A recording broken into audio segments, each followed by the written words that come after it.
It's time for the best coverage of the top stories in sport. The Sports Wrap with Jason Page starts now. Yes, it does, and welcome to this Tuesday edition of the show. Got a lot to do over the next 60 minutes, as we do every day.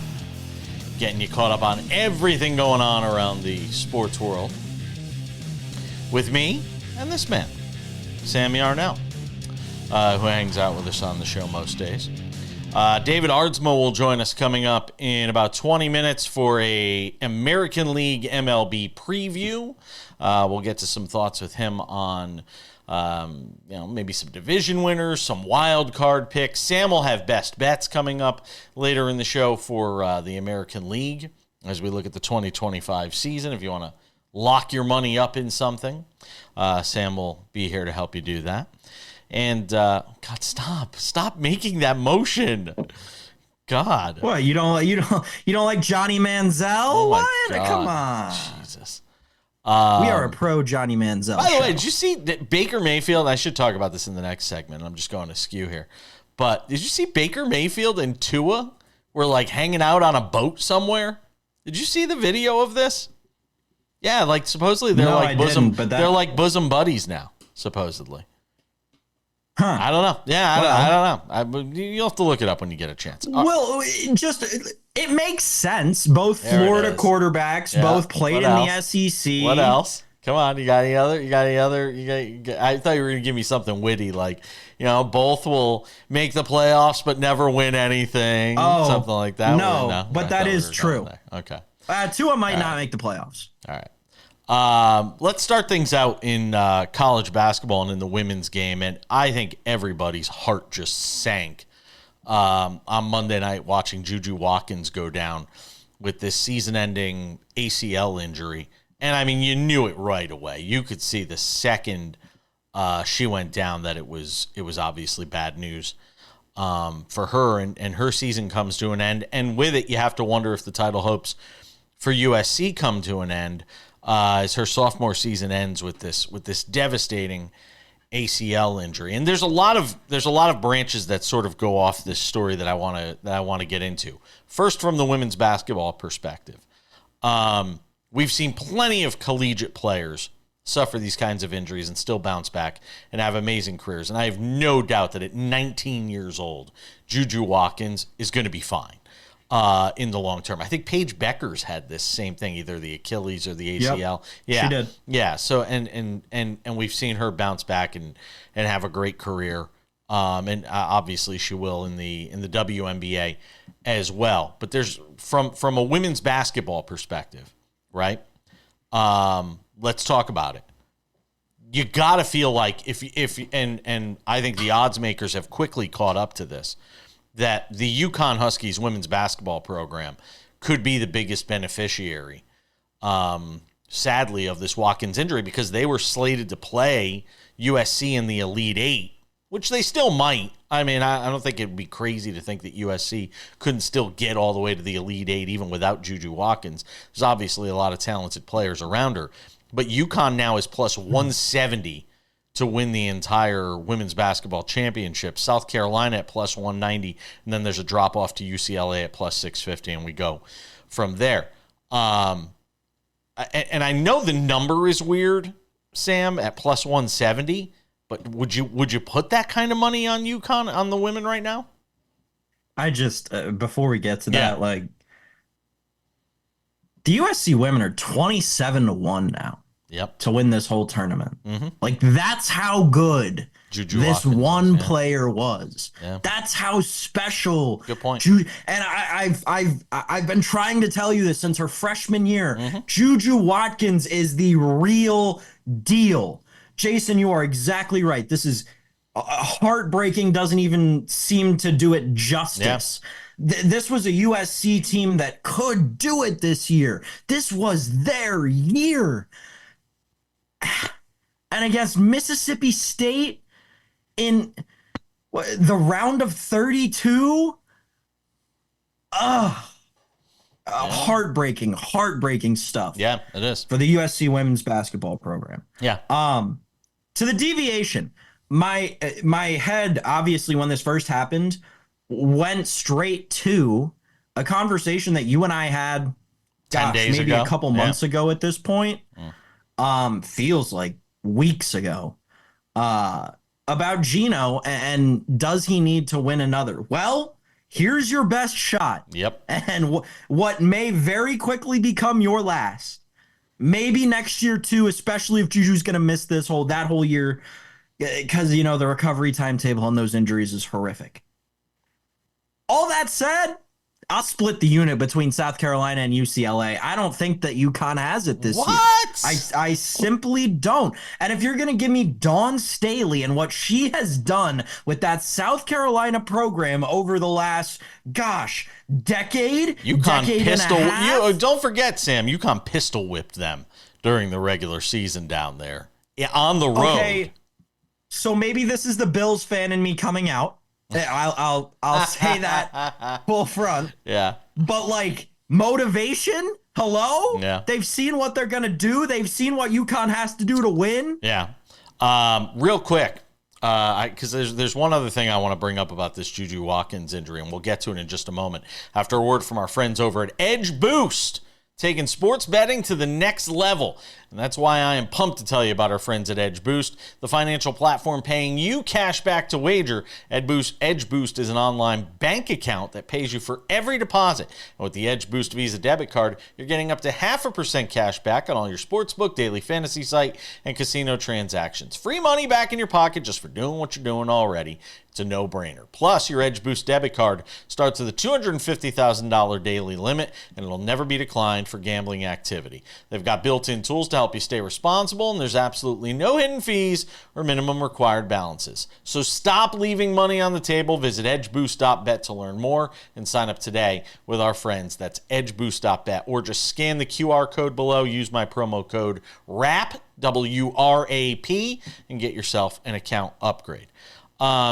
To just wrap this segment up, it goes back to what we were talking about, too, with the Cooper Flagg thing, with the ankle injury that he suffered during the ACC tournament. And it just got me thinking about this whole thing of, you know, in the women's game, you can probably survive this sort of injury if you're JuJu Watkins and still wind up being the number one pick whenever she winds up in the draft a year or 2 years from now, whatever it winds up being. And in the men's game, if Cooper Flagg had suffered that injury, there's no way he goes number one in the NBA draft. No way. No chance. So, it's just one of those distinctions between still the women's and men's game and sort of how they differ. We're coming back.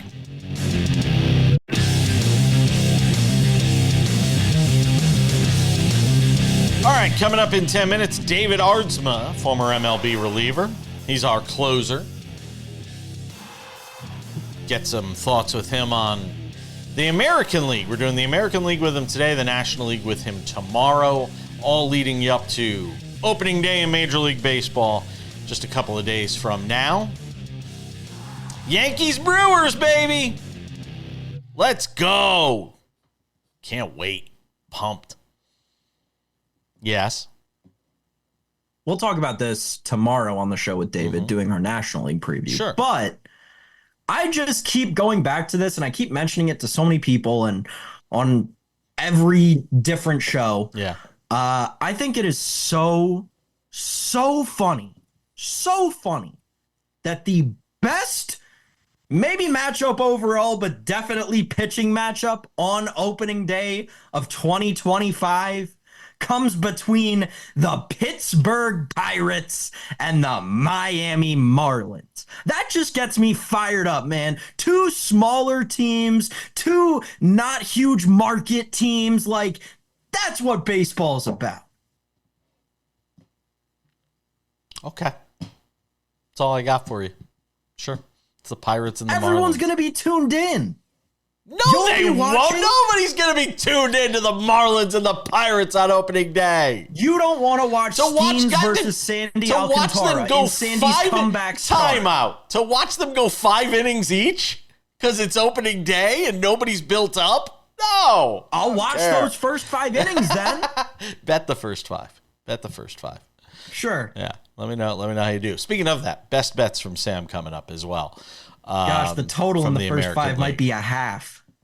That will be interesting to see. I didn't see what kind of spring Alcantara had. Good. Did he? All right. That's all you need to know. All right. All I need to know is when he's a Yankee. Call me when he's a Yankee. Other than that, I don't care. Because it's the Marlins. Our buddy Vlad could go and watch them. Plenty of good seats available. Matter of fact, I think Vlad is going to that game with Alcantara and Skeens. So there you go. Plenty of good our guy seats Vlad, available. known ball knower. Yeah. Our guy Vlad. Yeah, there you go. Can you tell me, is it just me? And am I overreading this, or does it just feel like there's this very strange vibe around this NFL draft? Like, unlike any year I could recall, where just nobody, it doesn't feel like people are excited. It doesn't feel like there's buzz. I cannot get my head around it or get a feel for it. And I know what the odds makers are saying, top overall pick right now. Cam Ward is the guy that is the really the prohibitive favorite at minus 750, followed by Abdul Carter at plus 500, so 5-1. Travis Hunter at 30-1, and then Shedeur Sanders at 40-1. I can't fully grasp why this draft feels this way. Maybe it's because we're so used to quarterbacks being so highly touted going into drafts, and when you don't have a great draft class in the quarterback realm, maybe we all just kind of look at each other and go, all right, well, what else is there? So a couple of things. I think that this draft is, as I've talked about on this show, seemingly since the beginning of college football season, this draft is good in everything except quarterback, right? That is something we very rarely see in the NFL draft. This is a draft where you have generational talents at other positions, potentially more than one at multiple different positions. The offensive line available in this draft is out of this world. Yeah. The defensive line is even crazier. It's, in my mind, comparable to 2013. I think that's the last time we really saw something like this. 2013, the year Eric Fisher goes first overall to Kansas City, the year Lane Johnson gets drafted fourth overall by the Eagles, that Justin Pugh gets drafted by your New York Giants. EJ Manuel is the first quarterback taken in that draft at 16 overall by my Buffalo Bills. Wow. I think that this draft is very comparable to that draft talent-wise. There are definitely some guys who are going to play a long time who will be drafted in this first round. That said, there's a massive lack of talent at the position where we all go when we think about the NFL draft in quarterback, right? Cam Ward wasn't really even in the conversation for the Heisman. Shedeur Sanders tanked his draft stock all season long on and off the field. There are people talking about what is the new quarterback that everybody's hot on? I cannot believe that I'm not going to remember.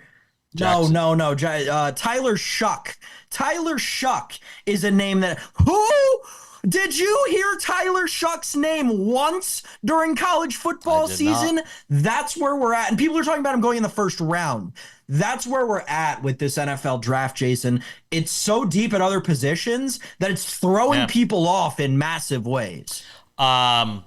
We'll mention Shedeur Sanders. We'll get to him in just a moment after a word from our friends over at Credit Associates. Are you $10,000 or more in credit card debt in over your head, trying to make monthly payments? Well, there's a powerful debt relief program the credit card companies don't want you to know about.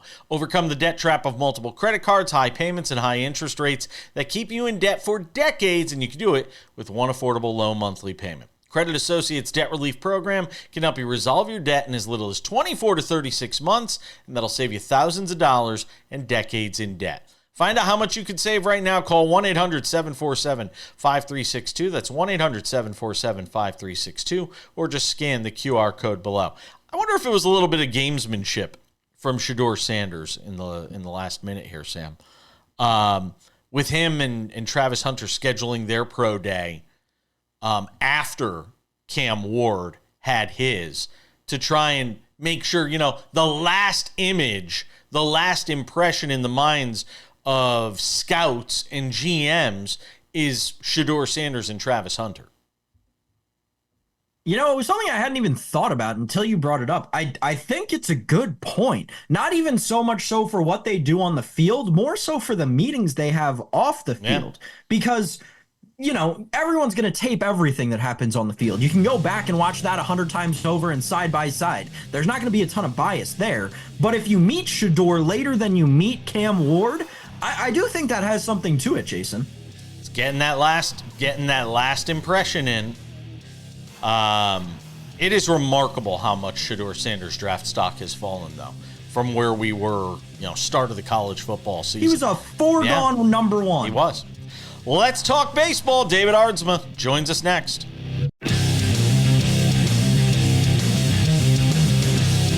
And this Tuesday edition of SportsWrap continues. Good to have you all with us. We got a baseball preview to do today, and that means David Aardsma is here.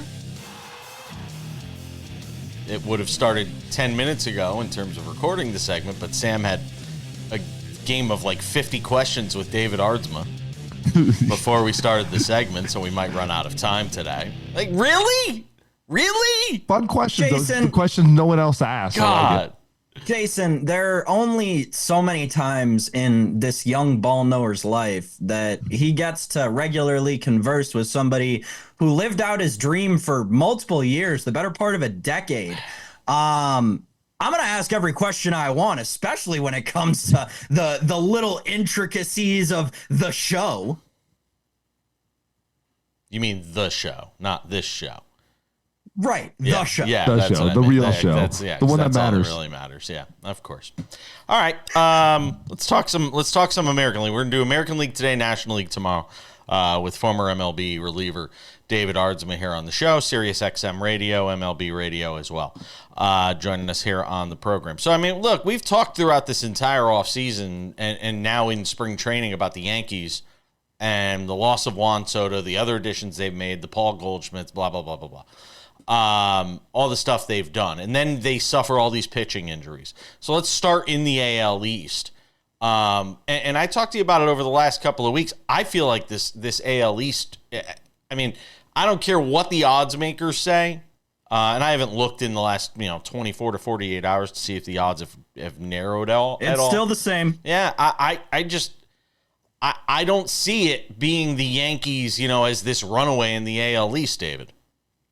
I don't see him as runaway, and that's obviously because of those injuries. And anytime you're taking away the reigning, AL Rookie of the Year and a huge part of that staff and heel, and then a Cy Young winner and Garrett Cole, and then you're talking about a guy who had that kind of comeback, season and especially playoffs and Stanton. I mean, that's tough. Not to mention probably one of the perennial MVP candidates in Soto. That's a lot to weather. At the same time, they did put a lot of good pieces together, and that's the thing about it. I think overall, when you're going man for man on roster wise in the East, they're the most complete team, even with those injuries, because outside of those couple injuries on the pitching staff, if I'm the Red Sox, if I'm the Blue Jays, Orioles, maybe not the Orioles, I'm taking most of the rest of the guys on the staff and a lot of the guys on that roster. I want these players, and that's the thing is it's still a complete team, probably the most complete team, and the team that has the most experience in winning baseball games. David, when we look around the rest of that division, the pitching injuries are plentiful. Obviously, McClanahan going down for the Rays, but what did we really expect out of Tampa this season? A team I wanted to talk about is the Orioles, who you just mentioned. It felt like last season they were a piece, maybe two, away from making a real deep run into the postseason, and then they let their best pitcher walk out the door, and now Zach Eflin is their opening day starter. How do you feel about the team in Baltimore, and have they just kind of fallen off as quickly as they came on? So I still love the team. I mean, again, I like the team a lot. Let me put it that way. You are getting one of your biggest pieces back in the bullpen and Bautista, and that's we forget how good he was 2 years ago. Charlie Morton is a big sign for them. The Sugano, if I say it correctly, let's not forget this guy won the MVP as a pitcher multiple times in Japan. He won the Cy Young Award basically 3 times. And so he's no joke. You might be 35 or whatever it is. Everyone's kind of skipped over him. He is by no means a joke. And then can he be like a Tanaka? Can he be like a Tanaka was to the Yankees for them? I think so. I think that's exactly what it's going to be. He's going to be a little bit more craftier than what we're expecting out of Sasaki and what we've been seeing lately from Japan. He's going to be a little bit more crafty at 94. So that's crafty nowadays. The one thing they did do, they didn't get rid of any of their pieces on that offense. They kept it together, so that's a good thing. But they didn't find a veteran presence. I don't understand this. They didn't go out there and find a couple veterans to go along with those young players. So one thing we've seen historically, when you have like 9 guys in the lineup that are all pretty young, that have all been together, you have to bring in some older pieces, some guys that know how to win, know how to weather the storm, know how to play 162 and keep winning into October. And they didn't do that. That's the one knock. I didn't need superstars coming in. I needed those veteran guys that just win baseball games when it matters coming in. Fair enough. Are the Blue Jays, are they basically, are we talking about a team that are sellers at the deadline? Is there a scenario in which you could see them being competitive enough that they hang on to the pieces here? Without a doubt. Without a doubt. And the problem is you look at this team and you go man for man, they line up really well with a lot of other teams. It's just they haven't produced. They haven't gone out there and just won the baseball games. But like you're talking about Bo, Vlad, and Santander, like Andres Jimenez, he might be the best second baseman in all of baseball. And so Kirk, Springer. I mean, you start going down the line, you're like, dude, like these are some guys, they just haven't all done it together. And then the rotations were still not bad. You got Cosman, Barrios, Bassett, Francis, Scherzer, like that lines up with almost anybody. It's just, can they stay healthy and can they produce together? I actually have them like borderline making the playoffs. It just depends on what the Mariners do. By the way, Yankees, Orioles, play each other 7 times the final 10 games of the Major League Baseball regular season. So we could have a baseball season that's completely meaningless until the final week and a half, basically. Go ahead, Sam. By the way, Vladdy in a contract year, he might hit 40 home runs. That is going to be very interesting to see, especially if they're bad by chance. Do they move him at the deadline? David, we've only got like a minute left in this segment, and we'll obviously get to this division more on the other side, but I wanted to touch on the AL West really quick and get your thoughts on the Texas Rangers heading into this season. It felt like last year obviously was kind of a one-off after a World Series championship, maybe the hangover that everyone talks about, but what are your expectations from Texas going into this season? Division champions going deep in the playoffs. In the playoffs. Oh, without a doubt. It's full hangover mode. They forgot how to win baseball games. Again, it wasn't like they were the most dominant team in 23 when they went and did the run anyways, but they're a great baseball team and who's getting healthier and who they didn't go out there. They added to it. Berger is a big sign. Jock Peterson is a great guy in that ballpark in that division. I love the Rangers. I am heavy on the Rangers. All right. And Sam just said, you know what? The AL Central's hot garbage, so we're just going to skip over it and go right to the West. It's flyover country is basically what he said. My MVP in the American League plays in the Central. All right. We're coming back. We do have some AL Central to get to and some questions about the AL West. Don't go anywhere.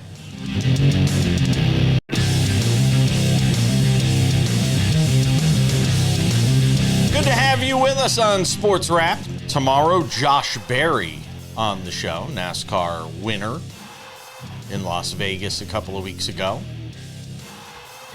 Left-hand turns, man. Left-hand turns. That's all that matters. Yep. Don't go right. There's one course you can go right, but left-hand turns. Yeah. I don't know what the hell that was. It looked like the Donald Trump dance from Sam there. I'm not sure what that. Wow. Okay. All right. Just checking. So Sam ignored the AL Central, so we'll get back to that in just a second. AL West, what is Seattle doing? Much like and look, it's one thing for Toronto, who just couldn't get the free agents they wanted. Yeah, they got Santander. They couldn't get the free agent. They tried, and they made the effort to get guys. What is Seattle doing? Because it just felt like an offseason. Them and the Pirates Pirate fans were like, what are we doing? And Mariner fans are very much asking that same question about their team. What are we doing? It's got to be frustrating. It's got to be really frustrating. You have one of the best pitching staffs in the history of baseball. And it might be ballpark factors. There might be a lot to go with that. At the same time, on the road, they win. And at home, they win. And with no offense, and just continuously no offense when I was there, no offense ever. And it's got to be frustrating because, again, they didn't even go after the guys. You never saw their name connected with any big name free agents. That's got to be the most frustrating thing as a fan. I mean, Rowdy Tellez is going to make the team. I mean, I like Rowdy, but he's a great guy off the bench, good guy in the clubhouse, but he's gonna be starting in your 9. Wasn't he the guy that got released by the Pirates last year, right before he was going to make his bonus, right? Yeah. The zero offense Pirates got rid of Rowdy Tellez with zero offense, and the Mariners like, that's our guy. And that's the thing about it. They got some superstars. They got some Cal Raleigh, Julio Rodriguez. Like, these are dudes. You know what the biggest thing is they did make some big trades last year. Rosarena. They still have guys that didn't perform. So if these guys do perform, a couple of these guys, Robles, if these guys step up and actually perform what they should perform, some of the younger guys too, J.B. Crawford needs to step up. Like, they do still have a lot of pieces, and they can surprise a lot of people.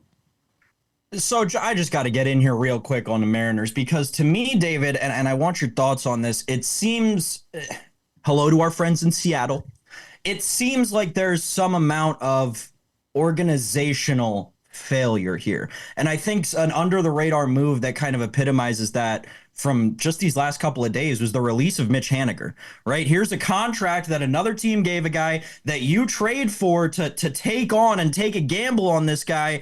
And a year later, here you are cutting ties with him, costing yourself upwards of $20 million. I think that the Mariners are very good at making the decision that benefits them much more short-term than long-term, and we're kind of seeing the repercussions of this with an incredibly analytically dominant starting staff and a lineup behind them that just seemingly is never able to produce. Elsewhere, David, we got to talk about the A's real quick, because I think that they are just one of the most undercovered teams going into this season, playing in that minor league park, a lot of young talent. What are you looking at coming out of Sacramento with the Athletics this season? Yeah, I'm about to say the Oakland Athletics of Sac Vegas, whatever that ends up being. I think they're going to be one of the most improved teams of all baseball outside the White Sox because of just historically bad, has to at least even out a little bit. I think them and the Rangers are going to be the two biggest change teams that you've seen in baseball. The thing they're doing, which they finally figured out, is sign these guys to long-term deals when they're like nothing and rookies and like just getting started, and they're going to keep them. How about that? They're going to keep these guys for a while, or at least make their contracts so amazingly valuable to trade. I do love the team. I think they're really good. There's some analysts out there that actually have them as playoff teams, and a couple people out there on MLB Network Radio had two different people pick them in the playoffs. I have them as the biggest turnaround team with the Rangers. And I love this team. I love how it's put together. They're young. They're feisty. They're Oakland born and bred. A lot of these players are, or at least been in the organization so long that they feel like they're born and bred in Oakland. And I do like it. I think it's going to team that's going to surprise a whole lot of people. At the very least, they might not win a whole lot of games. I have them as 81 wins. But they are going to put every single time you go into Sacramento, every single time you see them on the road, they're going to be fighting in big baseball games and playing with the best teams in baseball and beating the bad teams. By the way, the A's are 71.5 for their win total on FanDuel. Yeah, so I got 10 more wins. So run to the over is what David Aardsma is saying. That me and a lot of other people are saying it. Don't lump in other people. The only person on this show is you. You own it. Own it. I'll own the heck out of this. All right, AL Central, real quick before we go, the division that apparently Sam thinks is rather unimportant. But it's funny. The Twins, Tigers, and Guardians all basically have the same odds to win the division, and the Royals are right behind them. Yes, Royals, to me, it's the Royals team. It's the Royals division. Royals have the best team in that division by far. Twins were built a couple of years ago for the playoffs. and they just haven't really quite performed. And again, all four of those teams, like, they're all right there, but they're all like squeaking into the playoffs, right? Like, they all kind of got in last year, and a lot of it was on the back of the White Sox. If the White Sox win 20 more games, none of these teams make the playoffs except for one to win it, right? And that's the problem with this division to me, is if you take away those wins, which we're going to have to take away a little bit this year, it really evens out, and it ends up being a division of, well, Tariq Skubal basically with the Tigers, and then you get a couple, the Royals are good, and then you got these other teams that you're just like, you're not going to win many baseball games against teams that matter. So you got so real quick, AL East winner, Yankees, AL Central winner, Royals, and the Rangers to win the West. And your wild card teams? My wild card teams are the Red Sox, Astros, Mariners, in that order, with the Blue Jays and Mariners like right there. All right. I mean, it could be Blue Jays and Mariners might play one more game to finish the season. David Aardsma, he'll be back here tomorrow to talk about the National League. We'll see you then. Absolutely. Coming up in 10 minutes, we'll wrap it up with some odds and ends. Doing a lot of baseball on the show today and tomorrow. Kurt Heelan will be here tomorrow. Pro Basketball Talk at NBCSports.com. Vlad will be here for that. We will also have Josh Berry on the show Thursday. I think I said Wednesday, and I want to correct that. Josh Berry, NASCAR winner. He won the Pennzoil 400 here in Las Vegas. Josh Berry will be on the show on Thursday with myself and Tino Patino. We are jammed this week. There is so much going on. With baseball opening day. Wait until you see the shirt that I have to wear for opening day. Should I show the hat? Did I show the hat? Got picked up this hat. Oh, yeah. There it is. The Vin Scully hat that the folks at Baseballism have. Picked that up. Yeah. It's baseball season, baby. Let's do it. And that means Sam Yarnell is back with us after we talked with David Aardsma about a whole bunch of baseball. So, Sam, it is baseball's American League best bets that I want to talk to you about. And we'll get into some overs and unders that I'm always passionate about. We kind of teased one in the conversation with David, and that's the A's at 71.5, which and you can get them to win the division, by the way, at 26-1. Don't mess around with that. Stop it. 26-1 though? No. But you want a better bet on the A's? Yeah. You can go over to our friends at FanDuel. They have alternative wins markets, 80+ wins for the A's. They could win 80 games. It's plus 350. I mean, come on, plus 350 for a team to go 500. For a team that hasn't gone 500 in a long time, though, it's Playing a big in a leap. AAA ballpark. Yeah, that can. I don't know, man. That could cut both ways. I'll take them over 71.5. I'm not crazy about much over that. Like I said, the flyer bet on them to win the division would be fun to watch, because that AL West is what's the AL West going to be? 87 wins the division. 89 wins the division. I know. No. Look, I know David's high on the Rangers. I'm not as high on the Rangers as he is. I think that division is, man. Yeah, I don't know. The Rangers, I am piggybacking off of David Aardsma in how high I am on the Rangers, because I think that, first of all, they're getting a healthy Jacob deGrom to start, which is great. The misconception with the Rangers is this: a lot of people are high on the Rangers because Jacob deGrom is healthy. Finally, right? For what? No. 5 minutes? Right. Jacob deGrom will make maybe 10 starts. Great. I'm more high on the Rangers because of what they have lined up behind Jacob deGrom. Yeah. They've now built their farm system to a point where they've got Jack Leiter. They've got Kumar Rocker. They've got two guys who are proven and ready to step up and take that spot. I ultimately think Kumar Rocker comes out of the bullpen, Jason, but that's nitpicking. I really do think that the Texas Rangers are a formidable team this year and are not being given enough credit. I think they're good, but I still got to see it. And like I said, it's just that division, the vibe around that division. I don't think anybody in the American League will win over 95 games this year. I don't think there'll be a team that wins more than 9. I'll take that bet. I don't think there's a single team. I don't think there's a single team in the American League that wins more than 95 games this year. Not a single team. What's the Rangers win total right now? The Texas Rangers win total. Rangers win total is 86.5. It's only 86.5, Sam. So Vegas is telling, and again, Vegas is like me. They take all the emotion out of it. We're dead inside. You know, Vegas takes all the emotion out of it. And they're setting that number at 86.5, Sam. So everybody's going gaga about the Rangers. Either Vegas got it horribly wrong, which happens. What? Okay. All right. Do some math with me here. Uh-oh. Rangers win total, 86.5 minus 122 to the over. Mm-hmm. Astros win total, 86.5 minus 104 to the over. However, if you go over to the division odds, Astros plus 170, Rangers plus 190 to win that division. Something doesn't add up there. Yeah. I might have to play the Rangers to win the AL West now. At plus 190, it's not even a lot of value there.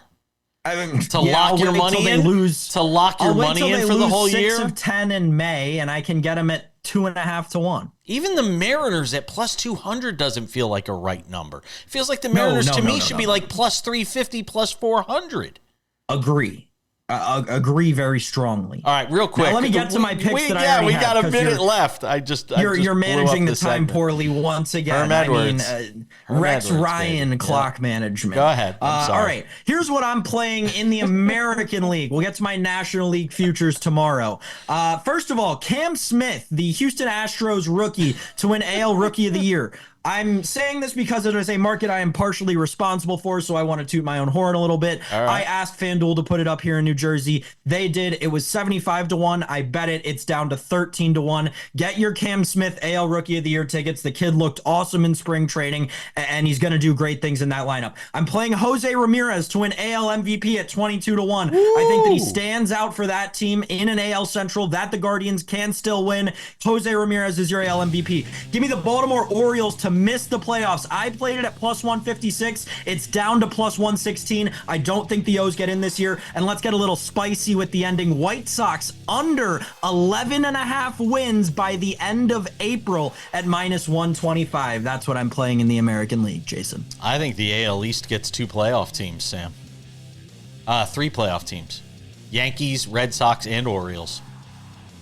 We're coming back.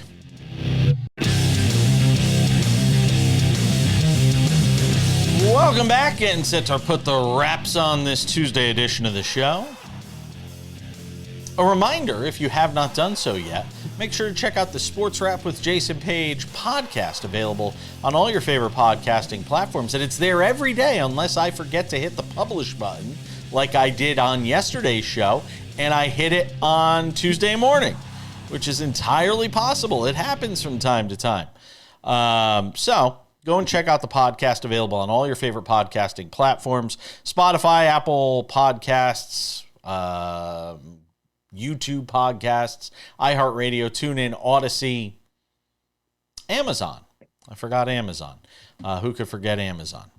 We love you, Jeff Bezos. So go and check all that stuff out on the podcast. You can also watch the show over on Spotify every day, and most days on YouTube when they decide not to put a copyright block on the show, even though we are a news and informational show sometimes, they do that to us. So, Sam Yarnell, without any further delay, time for some odds and ends presented by our friends over at Edge Boost. Love talking about Edge Boost because they are all about upping the game when it comes to your sports betting, daily fantasy, casino transactions, you name it. They are the financial platform at Edge Boost, paying you cash back to wager.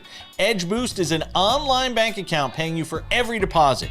And with the Edge Boost Visa debit card, you're getting up to 0.5% cash back on all your sportsbook, daily fantasy site, and casino transactions. free money back in your pocket just for doing what you're doing already. It's a no-brainer. Plus, your Edge Boost debit card starts with a $250,000 daily limit, and it'll never be declined for gambling activity. What's better than that? They got built-in tools to help you stay responsible, and there's absolutely no hidden fees or minimum required balances. Stop leaving money on the table. Visit edgeboost.bet to learn more and sign up today with our friends from edgeboost.bet, or just scan the QR code, and where it says promo code, use mine, WRAP. That's RAP, WRAP, in the promo code section and get a free upgrade to your account. Sam Yarnell, Jason Tatum spraining his ankle for the Celtics last night. Apparently, it's not a good time to be ankles. Jalen Brunson was dealing with one of his own, and now Jason Tatum dealing with one as well. Celtics, by the way, beat the Kings last night, 113-95. But Tatum out with a left ankle sprain as the Celtics just sort of, muddle through the season. They're going to be the 2 seed in the East.